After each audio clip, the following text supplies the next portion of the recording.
I was at this soiree last night. I was talking with this guy for a little bit, and he was like, look, I don't come to church. I don't like church, and I know him a bit. And so we started chatting through why. And one of the reasons was, he said, I don't go to church because, sometimes I come, I've even come to Village before, and I look around and I see all these people, and they're hypocrites. Like, I know really how they live their life. And then they come to Village and they act all righteous and religious and blah, blah, blah, but they're really a gong show, and I know they're a gong show, and I can't put up with it.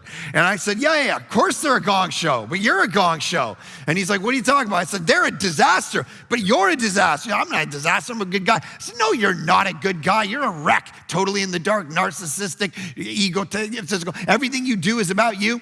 And he said, yeah, but all of them over there. I said, listen, Jesus Christ told stories about prodigal sons, one of whom was a liberal, secularist, atheist, agnostic, irreligious guy, took all his father's money, went out, spent it on prostitutes, slept with the pigs, hung out, couldn't have anything to eat, and so he's sleeping with pigs. He's trying to eat what they're eating. He destroyed all his life, and then he said, oh my goodness, I need to do something, and he ran back to the father, and the father ran out and embraced him. But then there was this other son. At the end of the story, it's a tragedy because this older son, the religious conservative, he actually is outside the party, and his father says, come into the party. And he says, I don't want to come into the party. Why not?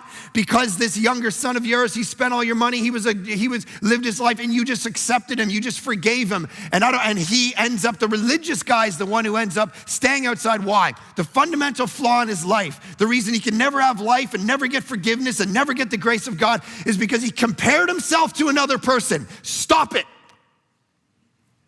And he said, what do you mean? I said, you don't get to compare yourself to other people. It's you and God in the end.